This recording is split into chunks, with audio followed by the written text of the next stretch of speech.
Welcome back. My name is Shashi Gaurav from Neem training ICET. Friends, आज का जो हमारा टॉपिक है वो है थर्मोडायनेमिक्स, जिसमें मैं आपको आज इनके प्रोसेस कैसे कैसे होते हैं ये सब बताऊंगा। जिसमें मैं आपको आज बताऊंगा थर्मोडायनेमिक्स के process, isochoric process, isobaric process, isothermal process, adiabatic process के बारे में बताऊंगा। तो स्टार्ट करने से पहले, ये सब सारा कुछ स्टार्ट करने से पहले मैं यहाँ पे आपको एक छोटा सा एनर्जी के बारे में बता दूं। एनर्जी क्या होता है? किसी भी कार्य करने की जो क्षमता होती है उसको अपन एनर्जी कहते हैं। जो डिफरेंट टाइप्स ऑफ एनर्जी होते हैं, मैं इसलिए यहाँ पे इस चीज को लाया हूँ क्योंकि इस चीज की जरूरत आगे आपको पड़ सकती है। इसीलिए यहाँ पे एक छोटा सा ओवरव्यू देने के लिए मैं आपको यहाँ पे बता रहा हूँ। डिफरेंट टाइप्स ऑफ एनर्जी आपको देखने को मिलेगा। Kinetic energy, potential energy, electrical energy, chemical energy, mechanical energy, heat energy, आपको डिफरेंट टाइप्स ऑफ एनर्जी देखने को मिलता है। बात करेंगे अब जो हमारा मेन टॉपिक है थर्मोडायनेमिक्स का। अगर आपको थर्मोडायनेमिक्स समझना है तो पहले उनके प्रोसेस को समझना पड़ेगा।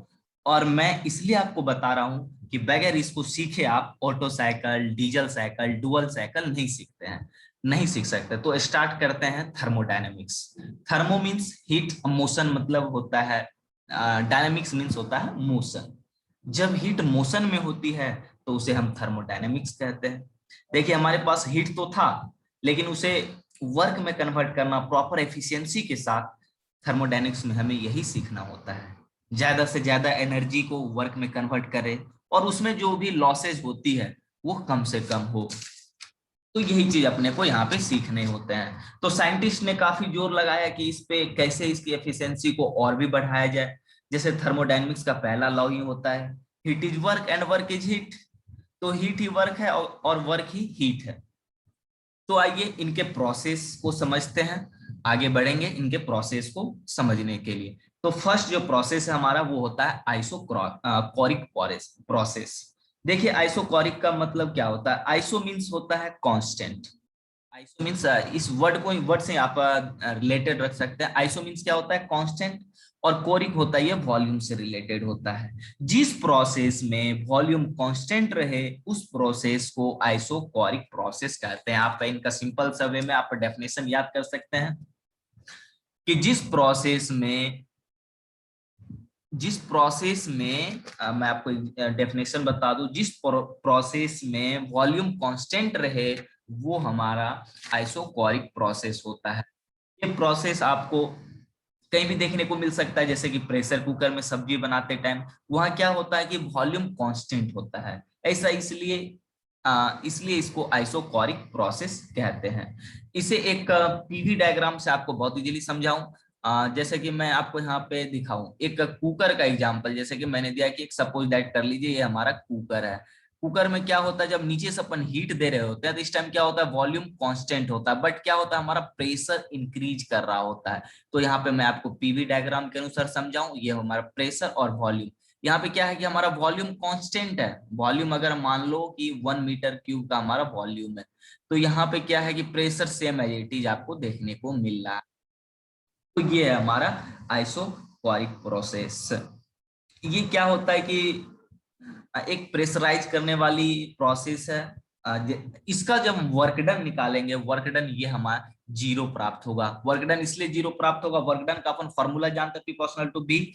यहाँ पे प्रेशर तो है बट क्या है, वॉल्यूम कांस्टेंट है, तो वॉल्यूम कांस्टेंट है तो जीरो हो गया। तो इस वजह से हमें यहाँ पे वर्क डन हमें जीरो मिलेगा। नेक्स्ट प्रोसेस है हमारा वो है आइसोबारिक प्रोसेस। फिर से यहाँ पे iso means constant, bar related to pressure. Bar से आप समझते हैं वो रिलेटेड टू प्रेशर होता है। जहां प्रेशर कांस्टेंट रहे उसे हम आइसोबारिक प्रोसेस कहते हैं।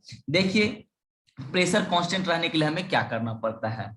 प्रेशर अगर आपको कांस्टेंट रखना हो तो क्या करना पड़ता है? वही एग्जांपल मैं आपके सामने फिर रखूं। प्रेशर कुकर को बंद रखें और नीचे से हीट दे रहा हो और आइसोकोरिक सिचुएशन वहां बंद रखा हो, तो प्रोसेस जो जो प्रेशर जो है हमारा जो उतना बढ़ रहा था, तो वापस उसे कांस्टेंट पे कैसे लाएं? तो क्या करना पड़ता है कि जैसे ही सीटी बजती है, सीटी बजने से उसका सारा वॉल्यूम खुल जाता है। तो आप क्या करो, उसका ढक्कन उतार दो, सीटी खोल दो। देने से क्या होगा, सीटी खोल देंगे जब तो उसका वॉल्यूम बढ़ जाएगा। जैसे ही वॉल्यूम बढ़ेगा प्रेशर कांस्टेंट पे आ जाएगा। जैसा कि मैंने आपको एग्जांपल एक प्रेशर कुकर के तरीके से मैं आपको समझाऊं। प्रेशर कुकर में क्या होता है कि जब उसमें वॉल्यूम कांस्टेंट रहता है, प्रेशर हाई होता है। जब आपको वॉल्यूम को या प्रेशर को कांस्टेंट पे लाना होता है तो उस टाइम क्या करते हैं कि ढक्कन को सीटी जो होता है कुकर का उसको खोल देने से वहां पे क्या होता है, वॉल्यूम बढ़ जाता है और हमारा प्रेशर कांस्टेंट कांस्टेंट हो जाता है। जब हमारा प्रेशर है और वॉल्यूम वॉल्यूम बढ़ रहा हो तो इससे हमारा वर्क डन कुछ ना कुछ प्राप्त होता है। जैसे मैं आपको यहाँ पे क्या दिखाऊं, सेम वही एग्जांपल पीवी डायग्राम में आपको समझाऊं। क्या होता है कि जब वॉल प्रेशर कांस्टेंट है इस टाइम और यहाँ पे क्या हो रहा है, हमारा वॉल्यूम बढ़ रहा है। वॉल्यूम बढ़ने से यहाँ पे वर्क डन कुछ ना कुछ प्राप्त होगा। जो अगली हमारा प्रोसेस है वो है आइसोथर्मल। आइसोथर्मल का मतलब होता है, आइसो मीन्स फिर वही सेम चीज आपको मैं बताऊं कांस्टेंट, थर्मल मीन्स टेम्परेचर। जहां टेम्परेचर कांस्टेंट रहे वो हमारा आइसोथर्मल प्रोसेस होता है।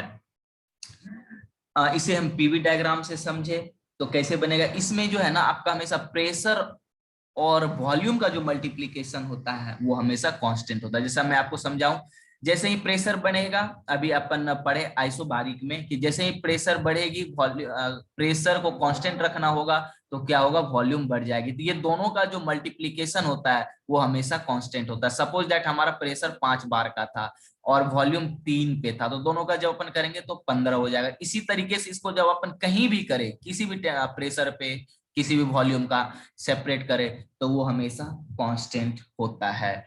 नेक्स्ट है हमारा एडियाबेटिक प्रोसेस।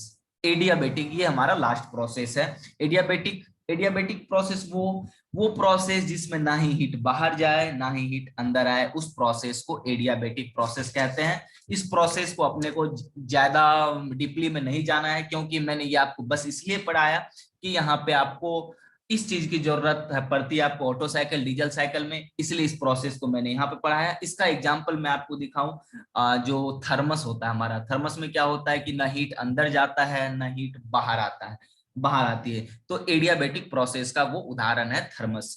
तो होप आप इस प्रोसेस को अच्छे तरीके से समझे हो। अगर आप हमारे चैनल पे नए हैं तो प्लीज हमारे चैनल को सब्सक्राइब करें। अगर आपको वीडियो हमारा अच्छा लगा हो तो प्लीज कमेंट करके जरूर बताइएगा। Thank you. तब मिलेंगे नेक्स्ट वीडियो में, तब तक के लिए धन्यवाद।